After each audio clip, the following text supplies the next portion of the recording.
Baik, perkenalkan nama saya Benedictus Nelebanua dengan NIM B1B121065, Program Studi Ilmu Pemerintahan, Fakultas Hukum, Universitas Jambi tahun 2022. Nah, pada video ini saya akan memaparkan sebuah materi mengenai anggaran pendapatan dan belanja negara APBN. Baik, langsung saja kita ke materinya.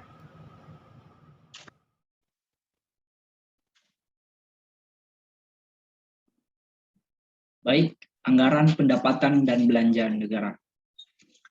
Menurut Undang-Undang Nomor 17 Tahun 2003 tentang Keuangan Negara, pada Pasal 1 Ayat 7, anggaran pendapatan dan belanja negara atau disingkat APBN adalah rencana keuangan tahunan pemerintahan negara yang disetujui oleh Dewan Perwakilan Rakyat (DPR).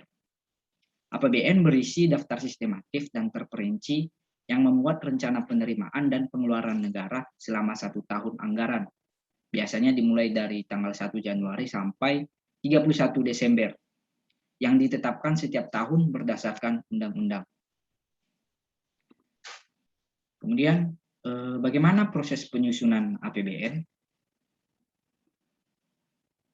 Penyusunan APBN termuat dalam Undang-Undang Dasar 1945 pada pasal 23 ayat 2 yang berbunyi, Rancangan Undang-Undang Anggaran Pendapatan dan Belanja Negara (RAPBN) diajukan oleh Presiden untuk dibahas bersama DPR dengan memperhatikan pertimbangan DPD. Langkah penyusunan APBN tersebut meliputi yang pertama, pemerintah pusat atau Presiden akan membuat suatu rancangan undang-undang mengenai APBN. Hasilnya berupa rancangan anggaran pendapatan dan belanja negara (RAPBN). RAPBN kemudian diajukan Presiden ke DPR untuk diperiksa. Kemudian DPR membahas untuk menerima atau menolak ajuan RAPBN. Apabila DPR tidak menyetujui RAPBN yang diusulkan oleh Presiden, maka pemerintah akan menjalankan APBN tahun yang sebelumnya. Pembahasan dan penetapan RAPBN menjadi APBN dilakukan pada tahun sebelum anggaran dilaksanakan. Misalnya, untuk menyusun APBN tahun anggaran 2023, maka pembahasan penyusunan dan penetapannya dilakukan pada tahun 2022. Penyusunan APBN ini bertujuan untuk mengatur pengeluaran, pemasukan, investasi hingga masalah lapangan pekerjaan.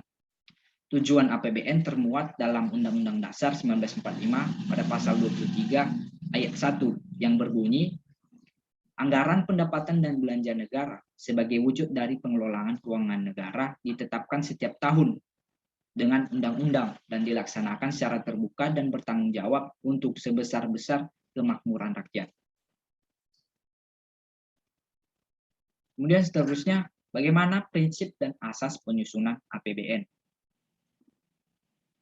Nah, prinsip penyusunan APBN berdasarkan aspek pendapatan meliputi yang pertama, intensifikasi penerimaan anggaran dalam jumlah dan kecepatan penyetoran. Kemudian yang kedua, intensifikasi penagihan dan pemungutan piutang negara. Misalnya sewa atas penggunaan barang-barang milik negara. Kemudian yang ketiga, penuntutan ganti rugi atas kerugian yang diderita oleh negara dari denda yang telah dijanjikan. Kemudian prinsip penyusunan APBN jika ditinjau dari aspek pengeluaran negara itu meliputi yang pertama hemat, tidak mewah, efisien dan sesuai dengan kebutuhan teknis yang diisyaratkan. Kemudian yang kedua terarah, terkendali sesuai dengan rencana, program atau kegiatan. Kemudian yang ketiga semaksimal mungkin menggunakan hasil produksi dalam negeri dengan memperhatikan kemampuan atau potensi nasional. Kemudian asas penyusunan APBN. APBN disusun dengan menggunakan asas tertentu. Meliputi yang pertama, kemandirian. Artinya pembiayaan negara didasari kemampuan negara, sedangkan pinjaman luar negeri hanya digunakan sebagai pelengkapnya saja. Kemudian asas yang kedua yaitu penghematan atau peningkatan efisiensi dan produktivitas. Kemudian asas yang ketiga yaitu pemahaman prioritas pembangunan. Artinya APBN harus mengutamakan pembiayaan yang lebih bermanfaat. Kemudian seterusnya, apa saja fungsi APBN? Nah, berdasarkan pasal 3 ayat 4 Undang-Undang Nomor 17 Tahun 2003 tentang Keuangan Negara, di sana ditegaskan bahwa fungsi APBN meliputi fungsi otorisasi, perencanaan, pengawasan, alokasi, distribusi, dan stabilisasi.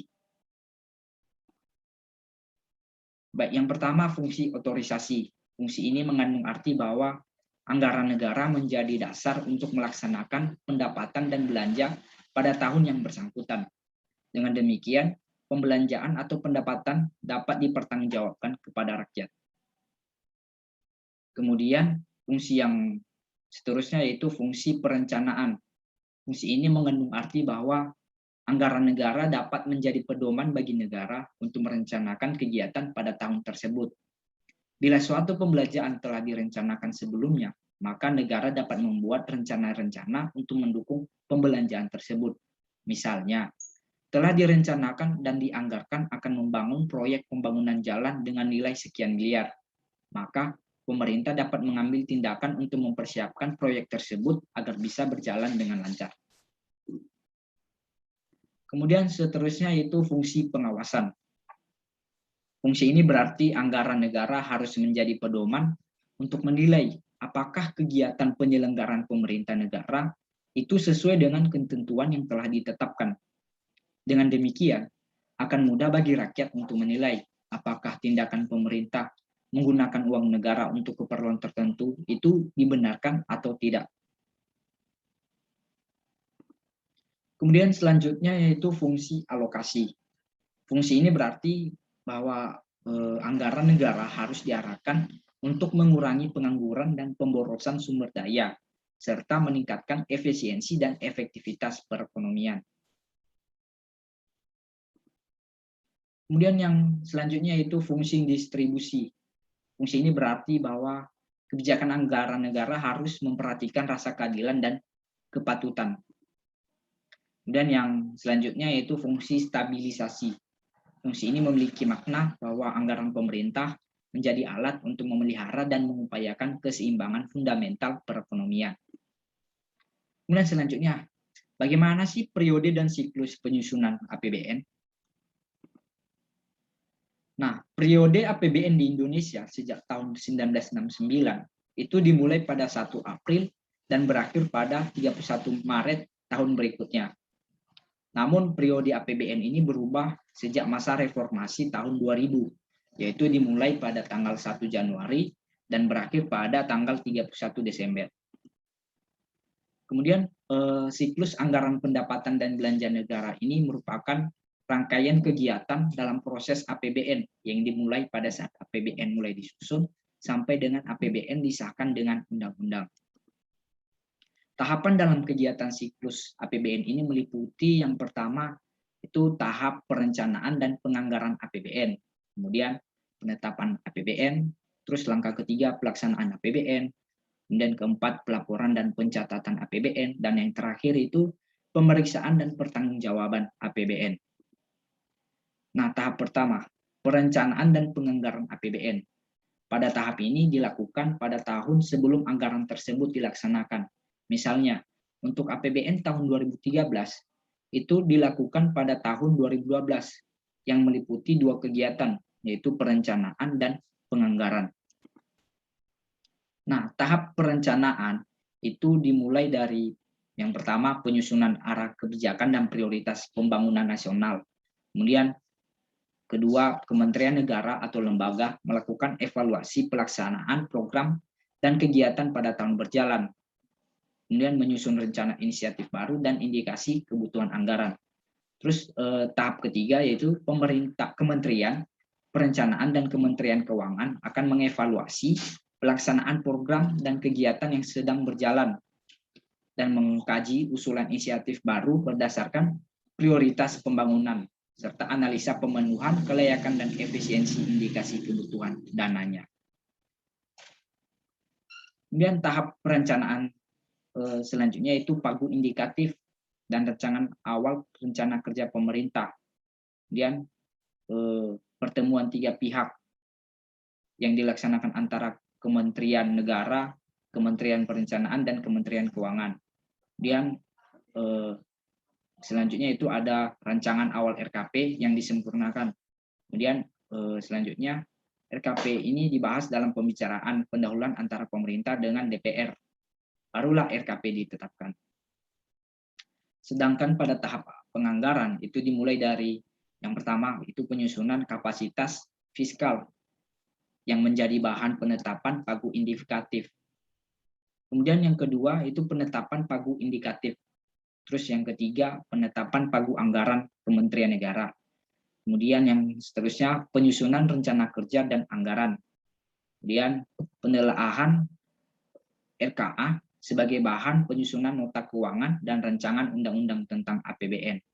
Kemudian yang terakhir yaitu penyampaian nota keuangan, rancangan APBN, dan rancangan undang-undang tentang APBN kepada DPR. Kemudian tahap yang kedua yaitu penetapan atau persetujuan APBN. Nah, pada tahap ini penetapan atau persetujuan APBN dilakukan sebelum tahun anggaran, sekitar bulan Oktober sampai November. Kegiatan dalam tahap ini berupa pembahasan rancangan APBN dan rancangan undang-undang APBN serta penetapannya oleh DPR. Selanjutnya berdasarkan persetujuan DPR, rancangan undang-undang APBN ditetapkan menjadi undang-undang APBN. Kemudian penetapan undang-undang APBN ini diikuti dengan penetapan Kepres mengenai rincian APBN sebagai lampiran undang-undang APBN dimaksud. Kemudian tahap yang ketiga dalam siklus APBN yaitu pelaksanaan APBN. Kegiatan pelaksanaan APBN dilaksanakan mulai pada tanggal 1 Januari sampai 31 Desember pada tahun berjalan. Kegiatan pelaksanaan APBN ini dilakukan oleh pemerintah, dalam hal ini kementerian atau lembaga. Nah, kementerian atau lembaga ini mengusulkan konsep daftar isian pelaksanaan anggaran (DIPA) berdasarkan Kepres mengenai rincian APBN dan menyampaikannya ke Kementerian Keuangan untuk disahkan. Kemudian tahap dalam siklus APBN selanjutnya yaitu pelaporan dan pencatatan APBN. Pada tahap pelaporan dan pencatatan APBN ini dilaksanakan bersamaan dengan tahap pelaksanaan APBN, yaitu bertanggal 1 Januari sampai 31 Desember. Laporan keuangan pemerintah dihasilkan melalui proses akuntansi dan disajikan sesuai dengan standar akuntansi keuangan pemerintah yang terdiri dari laporan realisasi anggaran, neraca, dan laporan arus kas, serta catatan atas laporan keuangan. Kemudian tahap yang terakhir dalam kegiatan siklus APBN adalah pemeriksaan dan pertanggungjawaban APBN. Tahap terakhir ini meliputi tahap pemeriksaan dan pertanggungjawaban yang dilaksanakan setelah tahap pelaksanaan berakhir, sekitar bulan Januari sampai Juli. Contohnya, jika APBN dilaksanakan pada tahun 2013, maka tahap pemeriksaan dan pertanggungjawabannya dilakukan pada tahun 2014. Nah, pemeriksaan ini dilakukan oleh Badan Pemeriksa Keuangan atau BPK. Nah, untuk pertanggungjawaban pengelolaan dan pelaksanaan APBN secara keseluruhan selama 1 tahun anggaran, Presiden menyampaikan rancangan undang-undang tentang pertanggungjawaban pelaksanaan APBN kepada DPR berupa laporan keuangan yang telah diperiksa oleh BPK. Pelaporan ini selambat-lambatnya itu 6 bulan setelah tahun anggaran berakhir.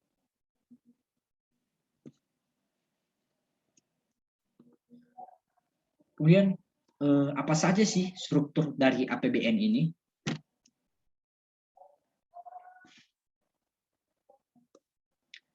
Secara garis besar, struktur APBN terdiri atas pendapatan negara dan hibah, belanja negara, keseimbangan primer, keseimbangan umum, atau dengan kata lain surplus atau defisit anggaran, dan yang terakhir pembiayaan anggaran.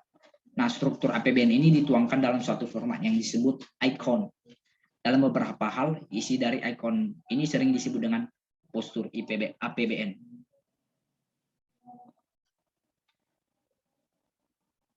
Nah, struktur APBN yang pertama yaitu pendapatan negara dan hibah. Pendapatan negara adalah hak pemerintah pusat yang diakui sebagai penambah nilai kekayaan bersih.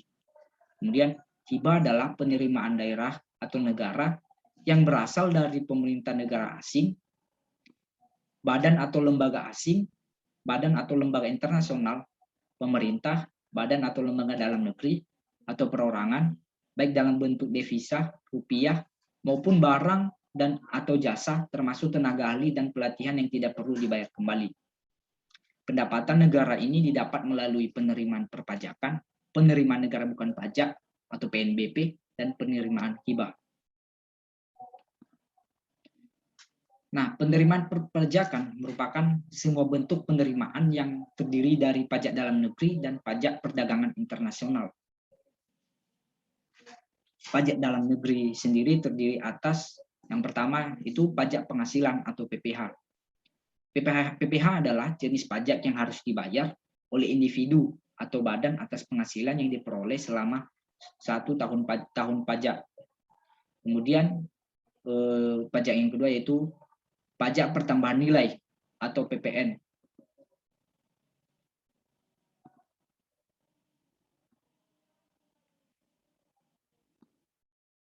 PPN ini merupakan pajak yang dikenakan atas perdagangan jual beli barang dan jasa yang dilakukan wajib pajak atau individu maupun badan yang telah dikukuhkan sebagai pengusaha kena pajak (PKP).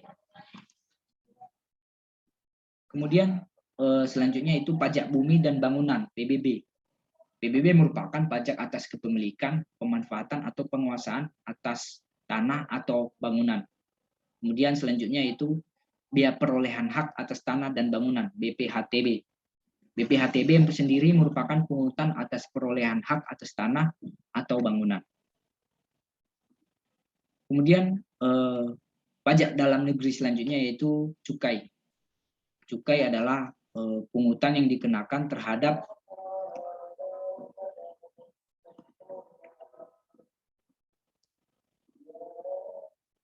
barang-barang tertentu yang mempunyai sifat atau karakteristik yang ditetapkan dalam Undang-Undang Cukai. Kemudian pajak perdagangan internasional itu terdiri atas biaya masuk dan biaya keluar. Biaya masuk adalah pungutan negara yang dikenakan terhadap barang impor. Sedangkan biaya keluar adalah pungutan negara berdasarkan Undang-Undang Kepabeanan yang dikenakan terhadap barang ekspor. Nah, kemudian yang selanjutnya itu penerimaan negara bukan pajak, PNBP.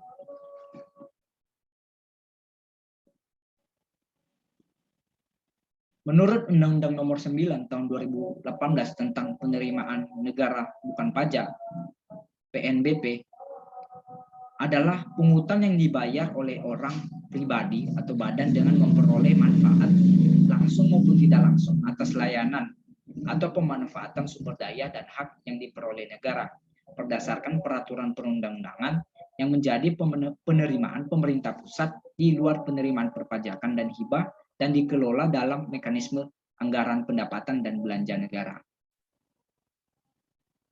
PNBP meliputi penerimaan sumber daya alam, bagian laba BUMN, dan PNBP lainnya. Menurut struktur APBN, PNBP SDA itu terdiri dari PNBP migas dan PNBP non-migas. PNBP migas sendiri terdiri dari PNBP minyak bumi dan PNBP gas bumi. Sedangkan PNBP non-migas itu terdiri dari mineral dan batu bara. Dan PNBP kehutanan, PNBP perikanan, dan PNBP panas bumi. Kemudian yang seterusnya itu hibah.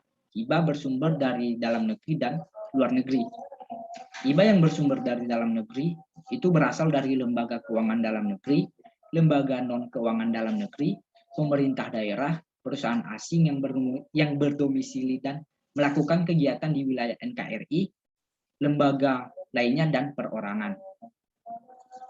Sedangkan hibah yang bersumber dari luar negeri itu berasal dari negara asing atau lembaga di bawah PBB, lembaga multilateral, lembaga keuangan asing, lembaga non-keuangan asing, lembaga keuangan nasional yang berdomisili dan melakukan kegiatan usaha di luar wilayah NKRI.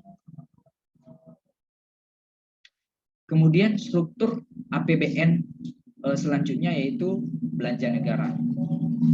Nah, belanja negara adalah kewajiban pemerintah pusat yang diakui sebagai pengurang nilai kekayaan bersih. Belanja negara sendiri itu terdiri dari belanja pemerintah pusat dan transfer ke daerah. Belanja pemerintah pusat yang dialokasikan untuk mencapai hasil atau outcome tertentu pada bagian anggaran kementerian negara atau lembaga dan bagian anggaran bendara umum negara. Belanja pemerintah pusat sendiri meliputi yang pertama yaitu belanja pegawai. Belanja pegawai adalah belanja yang digunakan untuk membiayai kompensasi dalam bentuk uang atau barang yang diberikan kepada pegawai pemerintah pusat, pensiunan, anggota TNI atau kepolisian, terus pejabat negara, baik yang bertugas di dalam negeri maupun di luar negeri, yang dimana sebagai imbalan atas pekerjaan yang telah dilaksanakan, kecuali pekerjaan yang berkaitan dengan pembentukan modal. Kemudian yang kedua yaitu belanja barang. Belanja barang adalah pengeluaran untuk pembelian barang atau jasa yang habis pakai untuk memproduksi barang atau jasa yang dipasarkan maupun yang tidak dipasarkan, serta pengadaan barang yang dimaksud untuk diserahkan atau dijual kepada masyarakat di luar kriteria belanja bantuan sosial serta belanja perjalanan. Kemudian yang ketiga yaitu belanja modal. Belanja modal adalah pengeluaran anggaran untuk perolehan aset tetap dan aset lainnya yang memberikan manfaat lebih dari satu periode akuntansi. Belanja modal meliputi antara belanja modal untuk perolehan tanah, gedung dan bangunan, peralatan, aset tak terwujud, dan lain sebagainya. Kemudian yang keempat yaitu belanja pembayaran kewajiban utang. Ini merupakan pengeluaran pemerintah untuk pembayaran bunga yang dilakukan atas kewajiban penggunaan pokok utang, baik utang dalam negeri maupun utang luar negeri, yang dihitung berdasarkan posisi pinjaman jangka pendek atau jangka panjang. Kemudian yang kelima yaitu belanja subsidi. Ini merupakan alokasi anggaran yang diberikan pemerintah kepada perusahaan negara, lembaga pemerintah atau pihak ketiga lainnya yang berproduksi, menjual, mengekspor atau mengimpor barang atau jasa untuk memenuhi hajat hidup orang banyak. Sedemikian rupa sehingga harga jualnya dapat dijangkau oleh masyarakat. Kemudian seterusnya yaitu hibah. Hibah merupakan pengeluaran pemerintah berupa transfer dalam bentuk uang, barang atau jasa yang diberikan kepada pemerintah negara lain, organisasi internasional, Pemda, atau kepada perusahaan negara atau daerah yang secara spesifik telah ditetapkan peruntukannya. Bersifat tidak wajib dan tidak mengikat, yang dilakukan dengan naskah perjanjian antara pemerintah selaku pemberi hibah dan penerima hibah, serta tidak terus-menerus kecuali ditentukan lain dalam peraturan perundang-undangan. Kemudian selanjutnya yaitu ada belanja bantuan sosial. Ini merupakan pengeluaran berupa transfer uang, barang atau jasa yang diberikan oleh pemerintah kepada masyarakat miskin atau tidak mampu untuk melindungi masyarakat dari kemungkinan terjadinya risiko sosial, meningkatkan kemampuan ekonomi dan kesejahteraan.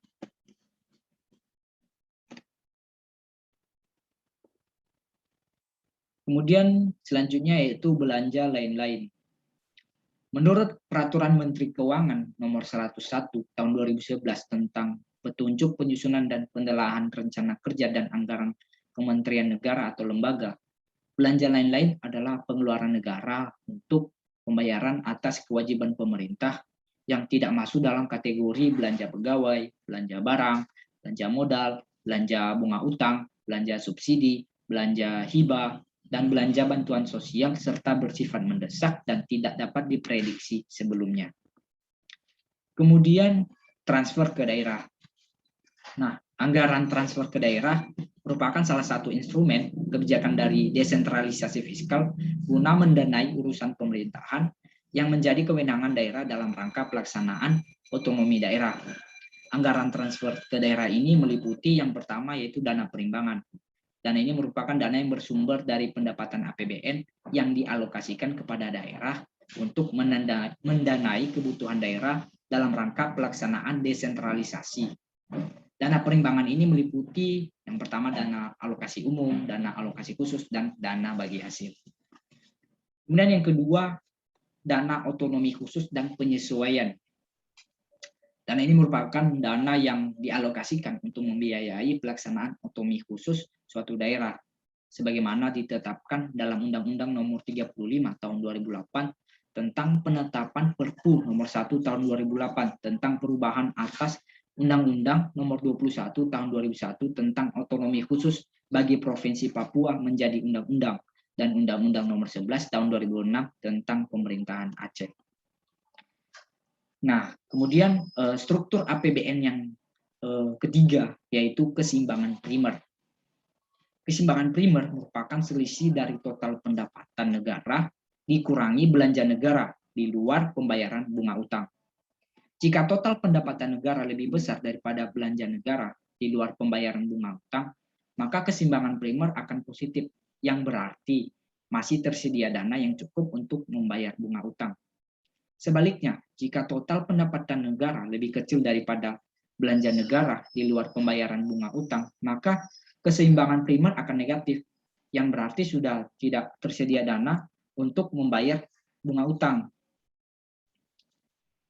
Dengan kata lain, sebagian atau seluruh bunga utang dibayar dengan penambahan utang baru. Kemudian struktur APBN yang keempat yaitu surplus atau defisit anggaran atau sering disebut keseimbangan umum, yang berarti selisih antara pendapatan negara dengan belanja negara. Apabila selisihnya positif, artinya terjadi surplus anggaran. Apabila selisihnya negatif, maka terjadi defisit anggaran. Nah, bila diperkirakan surplus, maka pemerintah pusat dapat mengajukan rencana penggunaan surplus anggaran kepada DPR RI. Surplus penerimaan negara digunakan untuk membiayai pengeluaran negara tahun anggaran berikutnya, antara lain itu membentuk dana cadangan, pengurangan utang negara, penyertaan pada perusahaan negara, dan peningkatan jaminan sosial. Nah, bila diperkirakan defisit, maka ditetapkan sumber-sumber pembiayaan untuk menutup defisit tersebut dalam Undang-Undang tentang APBN.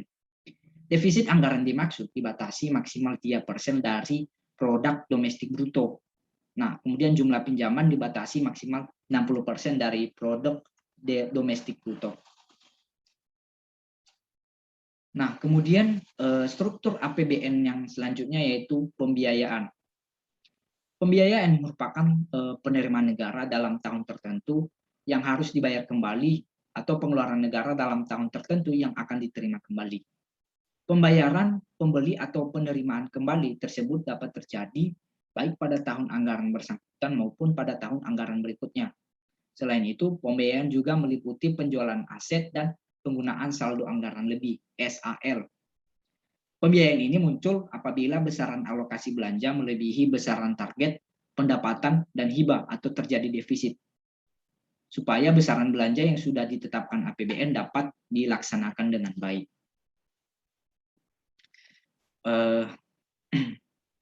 Baik, sekian dan terima kasih. Baik, demikian materi yang dapat saya paparkan mengenai APBN. Kurang lebih saya mohon maaf. Sekian dan terima kasih.